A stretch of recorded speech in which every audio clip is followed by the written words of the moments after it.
2 Timothy chapter 1, and we're going to read a passage here. I'm going to ask you to rise to your feet, and let's read it aloud together. 2 Timothy chapter 1, and we're going to read from verse 1 down to verse 12. Paul, an apostle of Jesus Christ, by the will of God, according to the promise of life which is in Christ Jesus, to Timothy, a beloved son. Grace, mercy, and peace from God the Father and Christ Jesus our Lord. I thank God, whom I serve with a pure conscience, as my forefathers did, as without ceasing I remember you in my prayers night and day, greatly desiring to see you, being mindful of your tears, that I may be filled with joy, when I call to remembrance the genuine faith that is in you, which dwelt first in your grandmother Lois and your mother Eunice, and I am persuaded is in you also. Therefore, I remind you to stir up the gift of God which is in you through the laying on of my hands. For God has not given us a spirit of fear, but of power and of love and of a sound mind. Therefore, do not be ashamed of the testimony of our Lord, nor of me his prisoner, but share with me in the sufferings of the gospel according to the power of God, who has saved us and called us with a holy calling, not according to our works, but according to his own purpose and grace which was given to us in Christ Jesus before time began, but has now been revealed by the appearing of our Savior Jesus Christ, who has abolished death and brought life and immortality to light through the gospel, to which I was appointed a preacher, an apostle, and a teacher of the Gentiles. For this reason I also suffer these things. Nevertheless, I am not ashamed, for I know whom I have believed, and am persuaded that he is able to keep what I have committed to him until that day. I know there's a mixed bag of people here this morning. We are all in our journeys with the Lord at different places, but I'm going to speak to us this morning as a mature church, as a people who know the Lord and who have walked with the Lord. And we're going to look at this passage, the second epistle of Timothy, where Paul is writing to Timothy, a young pastor. And what we're going to glean from this passage this morning is a few prayers that we can pray as mature believers, as a mature church. So starting off, Paul identifies himself, as he always does, and he says in verse 1, Paul, an apostle of Jesus Christ, by the will of God, according to the promise of life, which is in Christ Jesus. Now, Paul is writing this epistle just about maybe 1 or 2 years before he died.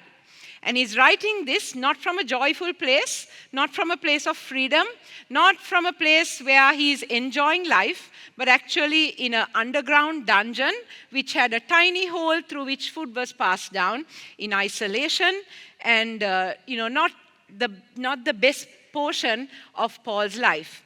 But he identifies himself and he says, I am an apostle. That's how he identified, and he says, I'm an apostle by the will of God. So God called me. I didn't think of it on my own, but it was God's design for my life.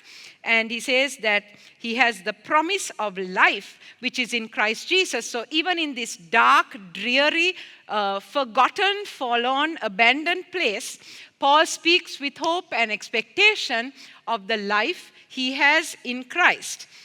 And then he says, to Timothy, a beloved son. Timothy was not Paul's son, but he was his son in the faith. It was Paul who picked him out.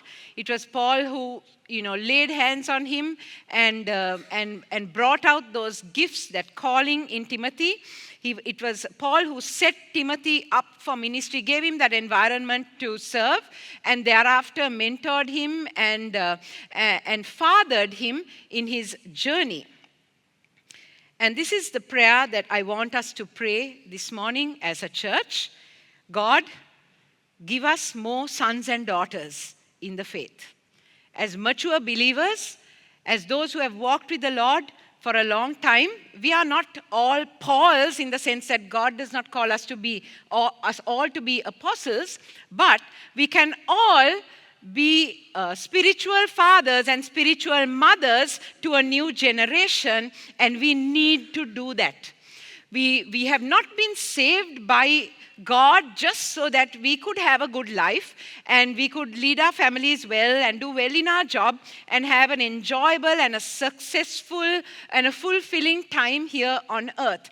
But God has saved us and He has set us apart, and He has, dare I say, even brought you to a church like this so that you can multiply, so that you can invest in other people, and so that the next generation can emerge and serve the Lord. But it is our responsibility and our calling from God, even this morning, to give birth to others in the faith and to build them up, to create that environment for them and release them into a place of serving God. And as every generation progresses, we have to understand that sons and daughters need to be born to do the work of the Lord, which is the most important work here on earth. Amen?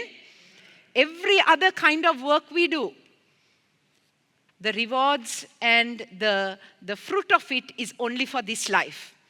But when we serve the Lord, when we serve in the kingdom of God, we are doing something which has eternal consequences. And God is looking for us as His people, as His mature believers, to raise up sons and daughters. And I'm not just talking about your family. Of course, obviously, I'm talking, if you're a parent, obviously you have that responsibility to bring up sons and daughters in the faith. But far beyond that, as people that God has saved, we have a greater responsibility, and that is to bring up sons and daughters who are not just Christians, but those who are fully committed to God's purposes for their lives. That was Timothy. Timothy understood God's call upon his life, and he was fully committed. He was fully invested in doing what God called him to do. And for us also, as believers, as mature believers, God is calling us to raise up sons and daughters who will open their eyes to God's purposes upon their lives. And we would see a new generation of those who are fully committed to following God's purposes and doing it till the very end. And by this, I don't mean that our only responsibility is to pray people into the kingdom and release them into full-time ministry. But I'm not disregarding that. Yes, we must do that as well. But we must, whether God calls people to full-time ministry or marketplace ministry or anything, the point is that the sons and daughters that we are raising up have to be committed to Jesus and be willing to fulfill God's purpose wherever that may take them. And we have a huge responsibility, far bigger than we realize, because we are the ones showing them what that looks like. So you have this opportunity to show the sons and daughters what it looks like to be fully committed to the purposes of God over your life. And there is a real difference between people who are fully committed to God's purposes over their lives and those who are committed to their own purposes but are Christians. There's a difference between those two ways of living. Just because someone comes to know the Lord Jesus doesn't mean that they have an understanding of being fully committed to the purposes of God and understanding that the kingdom of God is more important than their own little kingdom. But we have too many believers who are walking around thinking that God has blessed me, God has saved me so that I can have a great time here on earth, and in my spare time, when it's convenient and when I feel like it, I will also do things for God. If I can, when I can, and on the days I feel like it. But it's a completely different thing to be overcome by the purposes of God, to understand what God really wants to do through your life, and do it wherever He has called you to do it. And I thank God for those in our congregation, those adults who have understood that, who have understood, because I'm telling you, it's not everybody who has understood. But some of you have understood what it means to put the kingdom of God first in your life. And I bless God every day for your lives.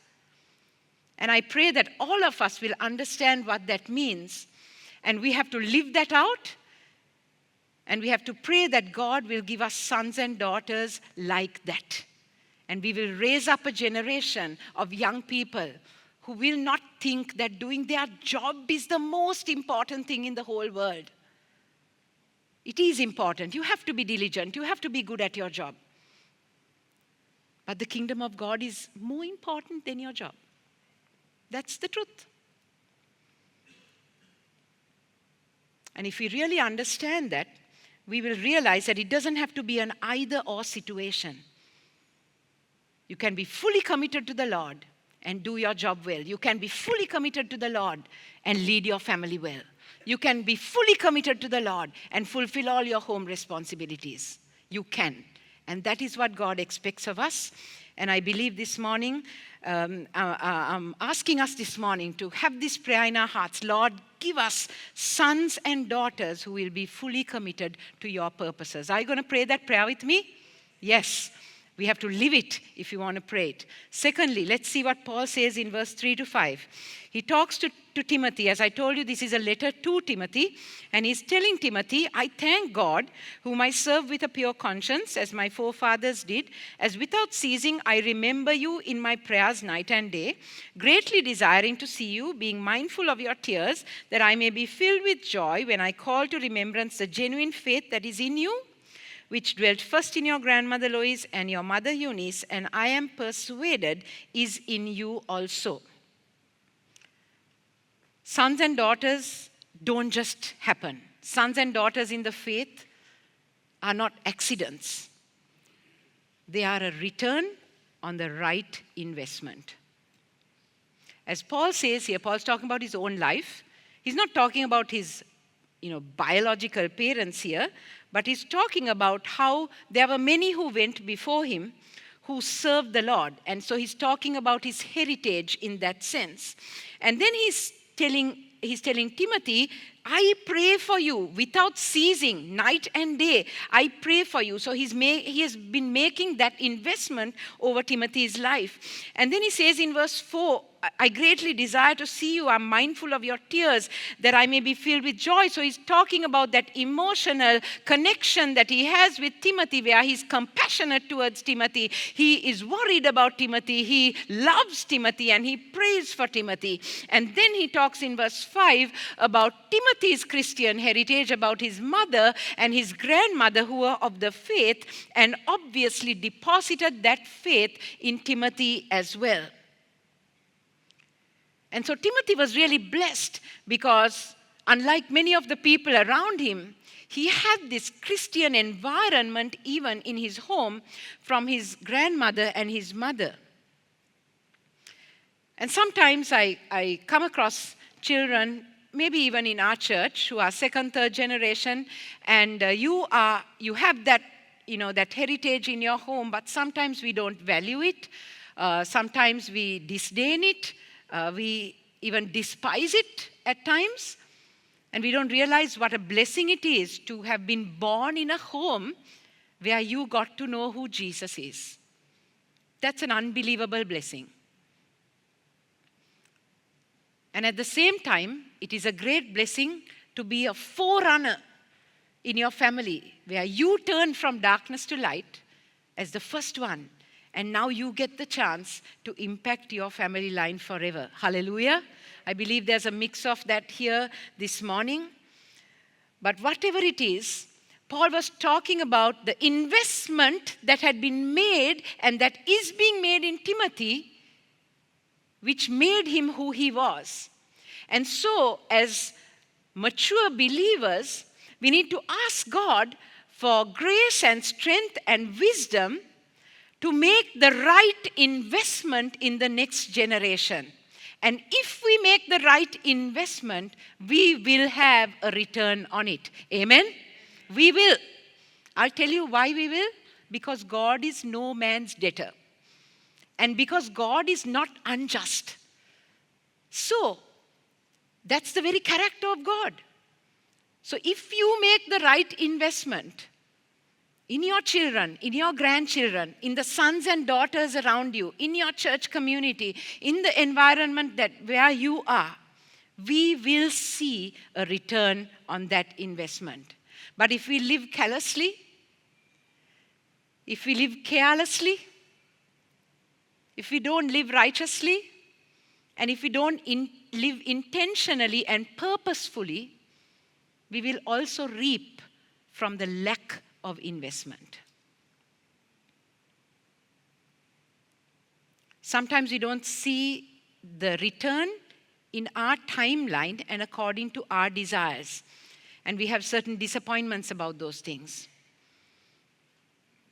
But here, Paul is talking about how he had this heritage. Then he made that bond with Timothy. And then Timothy was blessed to come from that kind of a home. And so I'm asking us to pray this morning that we will have the wisdom and the strength and the guidance from God to pay the price that is needed to make the right investment. And I'm telling you, making the right investment in the next generation costs. It's much easier to just let them be. Believe me. It's much easier to let go. It's much easier to allow people to find their way, to allow them to dabble in many things and come to their own conclusions. It's very hard to balance what God demands of you in your home. It's very hard to live that life that He's calling us to live. It's very hard to be exemplary as a parent, isn't it? It's exactly what this word is saying, how hard it is even as a parent to live in a way that honors God. It's much easier to not say anything to your kids, live whatever you want and let them also live whatever way they want. Sometimes when we hold to certain values, we are mocked, we are bullied, we are insulted, we are questioned, we are made to feel dumb. Sometimes when we hold to the standards of God's word, people around you will not encourage you on that path. I don't know if anything is resonating with you this morning, but I'm just saying that it's not an easy thing to make the right investment. But if we want to see sons and daughters in the faith rising up to their full purposes in the kingdom of God, we are going to have to pull up our socks and make the right investment, however hard it is. And we're going to have to encourage each other. We're going to have to spur each other on and tell ourselves continuously, this will pay off someday because my God is a just God. Amen? He is a just God. And I believe, I always claim Psalm 27, which says that I will see the goodness of the Lord in the land of the living. In the land of the living, we have to see to our eyes the goodness of God. Amen? Next we see Paul speaking in verse 6, and he says, therefore I remind you, and once again he's talking directly to Timothy, and he's saying, I remind you to stir up the gift of God which is in you through the laying on of my hands. And so Paul is recalling a time which probably Timothy remembered, where Paul has laid his hands on him and he has been invested with certain gifts. And Paul is telling Timothy, stir it up, stir it up. The gifts that are already in you, stir it up so that you can be all that God has called you to be. And you know, God gives all of us gifts, not just pastors or special people. But the Word of God says that we are all equipped with the gifts of the Spirit. Some of these gifts, we have already discovered what they are. Some of us are yet to discover the gifts that God has given to us or has placed inside of us. But the interesting thing about what Paul is saying here is that he's commanding Timothy and saying, you stir it up. So that means that even though God has given the gift, there is a huge element of responsibility inside you and I to fan that flame and let that fire burn and exercise the gifts that He has given to us. So the giving of the gifts is a gift from God. But how we use it is not automatic. It's not forced by God. It's not dependent on you being in a particular environment or in a very anointed place or under a very anointed person. But it's dependent on me cooperating with the Holy Spirit and putting myself in the place where I can exercise the gifts that God has given to me. Now I'm going to quickly read to you 3 passages of scripture that tell us what these gifts are. I'll read Romans 12, chapter 12, verse 6 onwards. Having then gifts differing according to the grace that is given to us, let us use them. If prophecy, let us prophesy in proportion to our faith. Or ministry, let us use it in our ministering. He who teaches, in teaching. He who exhorts, in exhortation. He who gives, with liberality. He who leads, with diligence. He who shows mercy, with cheerfulness. So you see, these are all gifts that God has given to many of us, perhaps in seed form, and we are supposed to create that environment and begin to use the gifts that God has given to us. And the gifts that God has given to us are not primarily for use here on Sunday in church, but they are to be used out there in our world where people need to know that Jesus is real. Amen? 1 Corinthians chapter 12, verse 7. But the manifestation of the Spirit is given to each one for the profit of all. For to one is given the word of wisdom through the Spirit, to another the word of knowledge through the same Spirit, to another faith by the same Spirit, to another gifts of healings by the same Spirit, to another the working of miracles, to another prophecy, to another discerning of spirits, to another different kinds of tongues, to another the interpretation of tongues. But one and the same Spirit works all these things, distributing to each one individually as he wills. And verse 28, and God has appointed these in the church. First apostles, second prophets, third teachers, after that miracles, then gifts of healing, helps, administrations, varieties of tongues. And finally, Ephesians chapter 4, verse 11, and he himself gave some to be apostles, some prophets, some evangelists, and some pastors and teachers for the equipping of the saints, for the work of ministry, for the edifying of the body of Christ.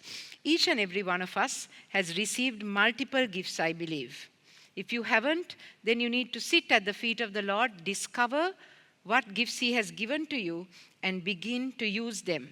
But I suspect for many of us, we do know that we have certain gifts that the Lord has given to us, but we need to pray and say, Lord, help me to stir up these gifts which were given to me by the laying on of hands. And the laying on of hands is not the only way that we receive gifts.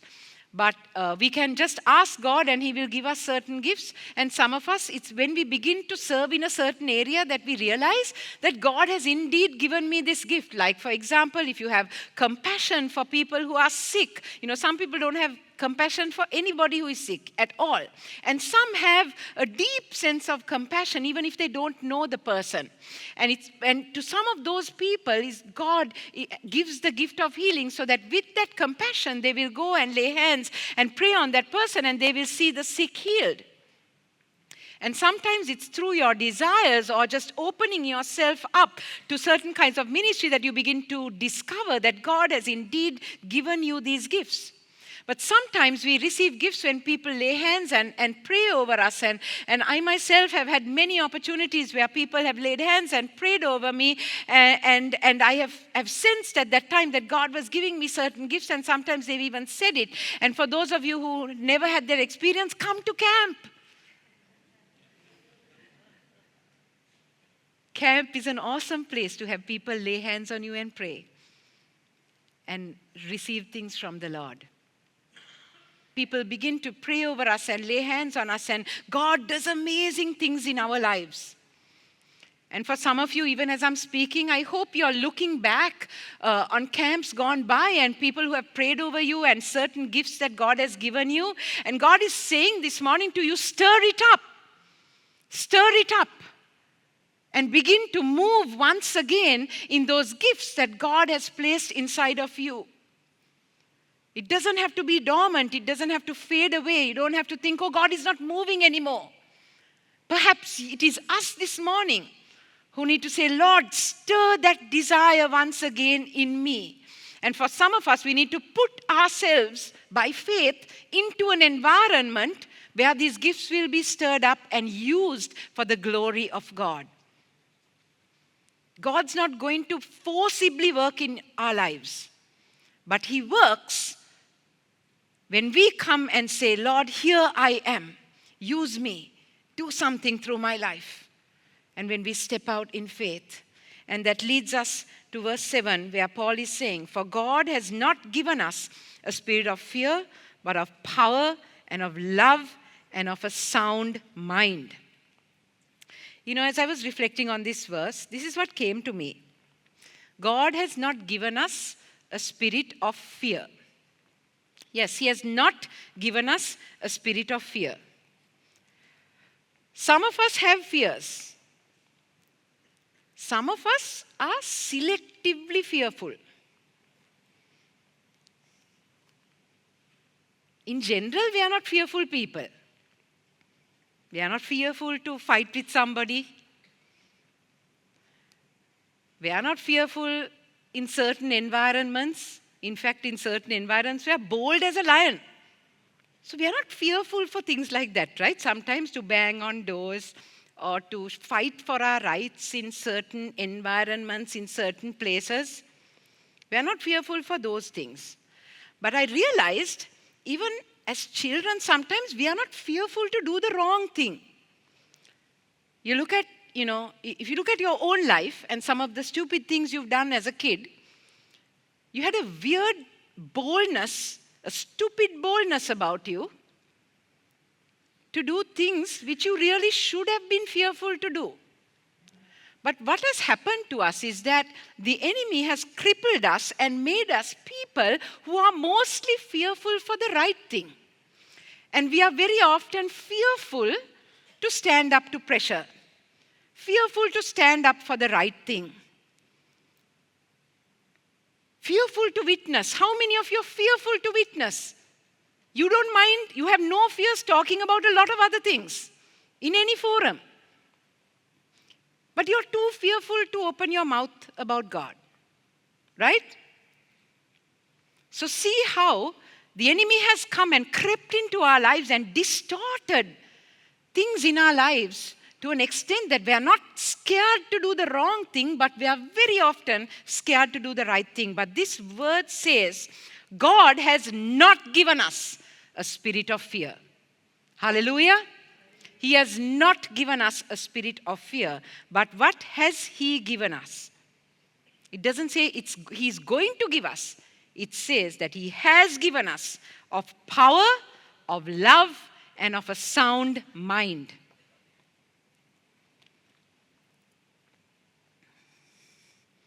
So we need to pray this morning. God, take away my spirit of fear and give me power, love, and a sound mind. Because we need power, we need love, and we need a sound mind to do what God has called us to do. You know, we cannot reach out to our world without a demonstration of God's power. People have to see that this gospel that we are preaching is not just a concept, it's not just an idea, but that the power of God accompanies the word of God. So we need to see a demonstration of His power. But I realize that even though we believe in God being a healing God, a delivering God, a providing God, what has happened to us is that we have limited a demonstration of His power just to those things. What about the power of God in your life to help you forgive the unforgivable? That is also a demonstration of God's power. What about the power of God in your life to reconcile the irreconcilable? Do you understand what I'm saying this morning? Sometimes those are even harder for God to do in our lives than to heal or to deliver or to provide us with something. Because some of us are holding on to unforgiveness with such a grip that nobody can pry our hands off that. Some of us have determined to do certain things in our hearts, determined to cut off certain people, or determined to behave in a certain way in certain situations, or determined not to reconcile something, or determined not to put something right. And it will take all of God's power to set you free. That's also a miracle. Remember what we sang? The miracle of Christ in me, the mystery that sets me free.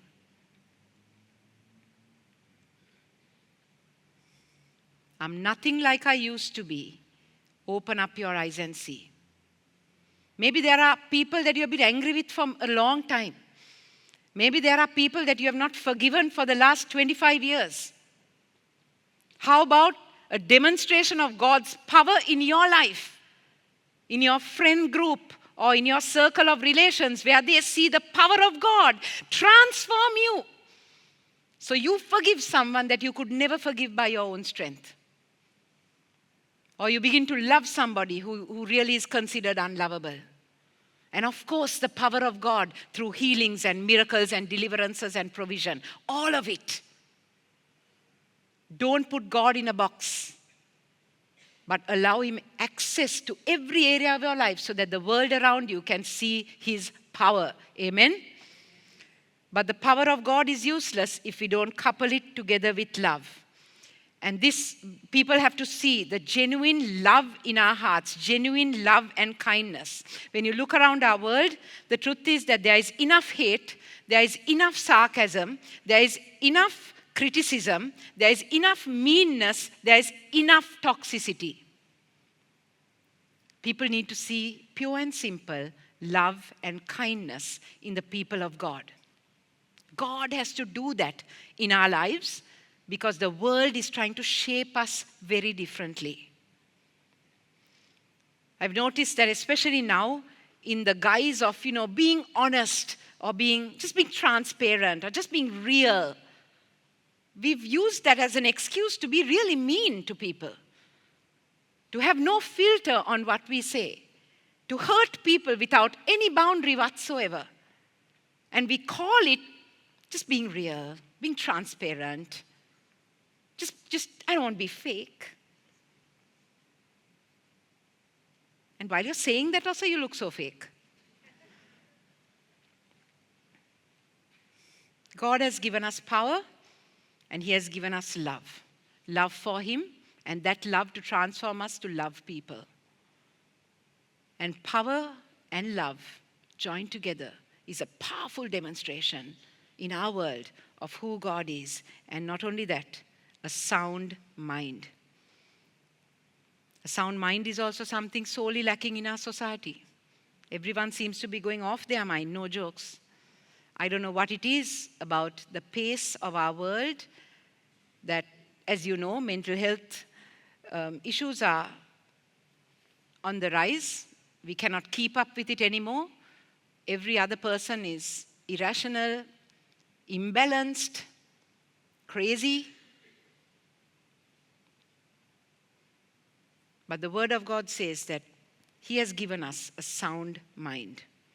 And we need a sound mind. We need a stable mind. We need a sound mind to do what God has called us to do.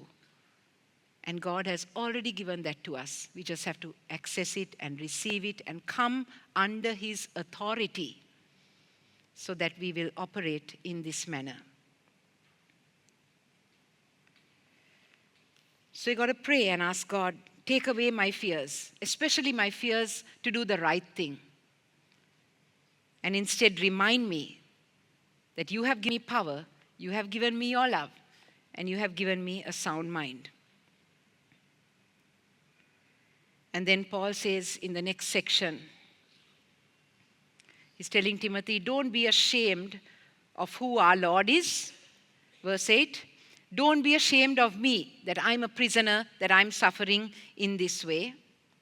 And then he explains who God is. Verse 9, He has saved us. He has called us with a holy calling, not according to our works, not according to our own purpose, but according to His own purpose and grace, which was given to us in Christ Jesus before time began and has now been revealed by the appearing of our Savior, Jesus Christ. And then he says in verse 12, for this reason, I also suffer these things. That is, Paul is saying, I suffer, I'm willing to undergo all of these things because I know who Jesus is and I know what He has done in my life and I know His purposes for me. Nevertheless, verse 12, I am not ashamed, for I know whom I have believed, and I am persuaded that He is able to keep what I have committed to Him until that day. What did he trust God with? He trusted God with his very life. He didn't know how many days he had left. But he trusted God with this life and the promise of life to come. And I want to tell you this.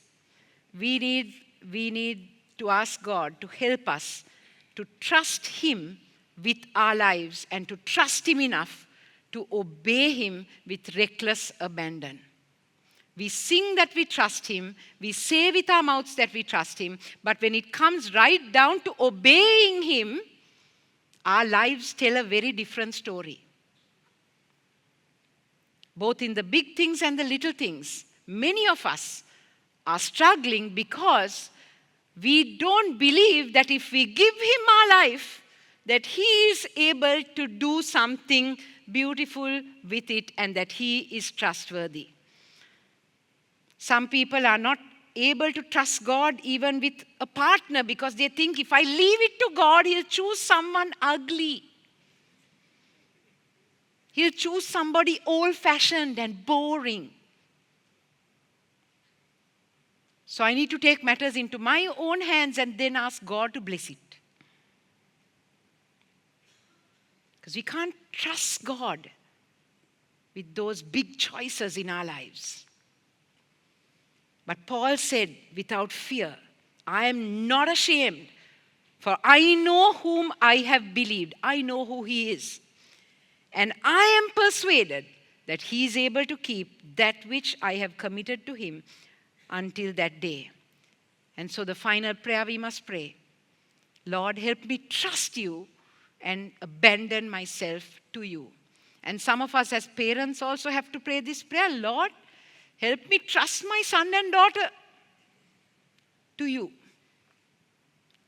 Help me trust You that You will lead them on the right path.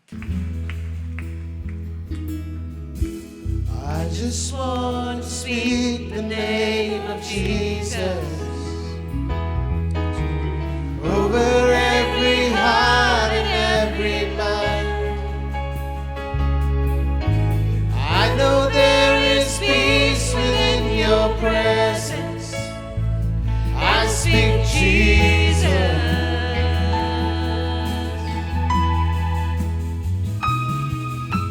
I just want to speak the name of Jesus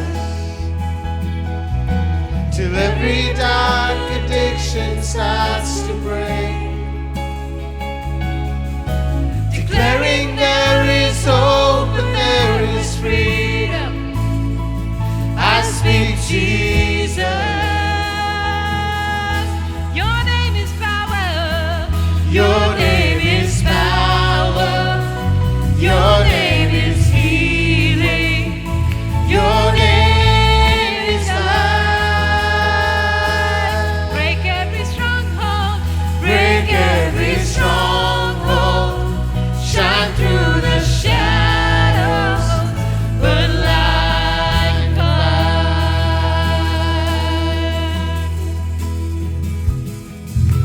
I just want to speak the name of Jesus over fear and all anxiety. Over fear and all anxiety. To every soul. To every soul held captive by depression. I speak Jesus. Let's sing that again. I just want to speak the name. Over fear and all anxiety. I just want to speak the name of Jesus.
Shout Jesus from the mountains and Jesus in the streets. Jesus in the darkness over every enemy. Oh, Jesus for my family, I speak the holy name. Jesus. Let's sing that again. Jesus for my family. Shout Jesus. Shout Jesus from the mountains and Jesus in the streets. Jesus in the darkness over every enemy. Oh, Jesus for my family, I speak the holy name. Jesus. Shout Jesus. Shout Jesus from the mountains and Jesus in the streets. Jesus in the darkness over every enemy. Jesus for Sri Lanka. Jesus for Sri Lanka, I speak the holy name. Jesus. Shout Jesus from the mountains. Shout Jesus from the mountains and Jesus in the streets. Jesus in the darkness over every enemy. Jesus, Jesus for Sri Lanka, I speak the holy name. Jesus, your name is power. Your name is healing. Your name is life. Break every stronghold.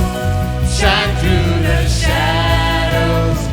The light. Your name is power. Your name is power. Your name is healing. Your name is life. Break every stronghold. Shine through the shadows. The light of life.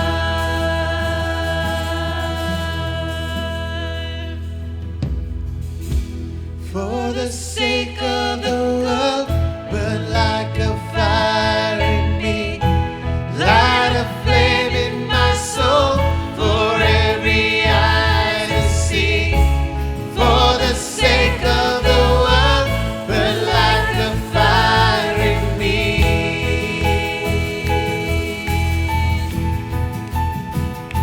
For the sake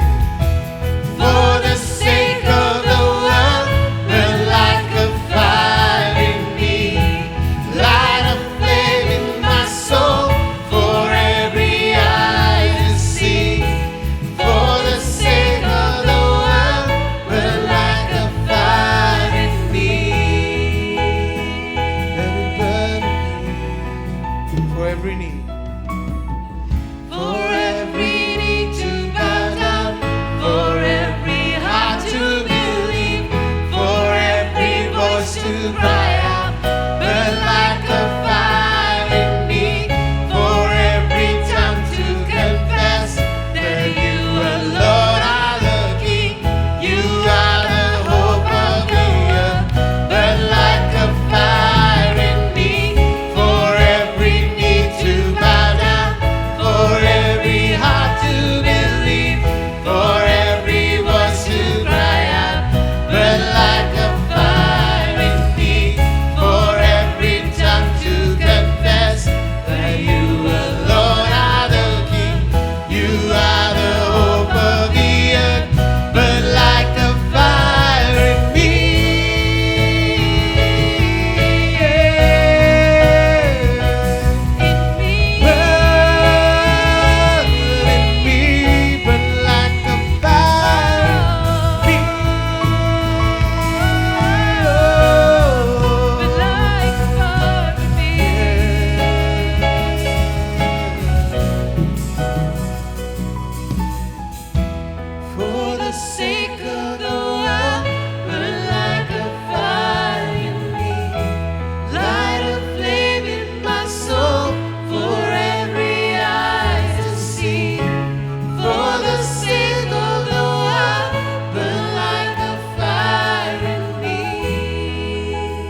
Shout Jesus from the mountains, Jesus in the streets, Jesus in the darkness over every enemy. Jesus for my family, I speak the holy name, Jesus.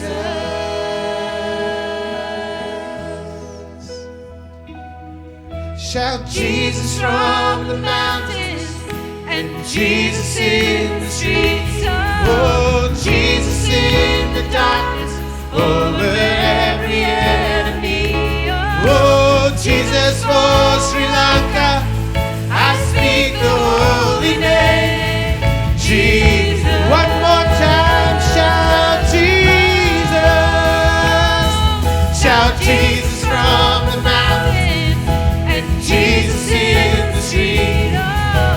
Jesus in the darkness over every enemy. For Sri Lanka, Jesus for Sri Lanka, I speak the holy name, Jesus. Your name is power, your name is healing, your name is life. Break every stronghold, shine through the shadows, burn like a fire. Your name is power, your name is healing, your name is life. Break every stronghold, shine through the shadows, burn like fire.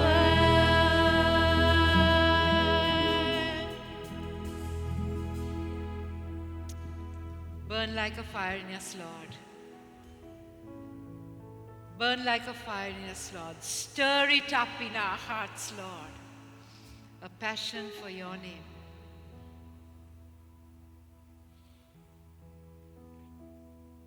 We commit this word into your hands, Lord. Whatever you have deposited in our hearts this morning, let it change us, let it transform us, and let us be nothing like we used to be.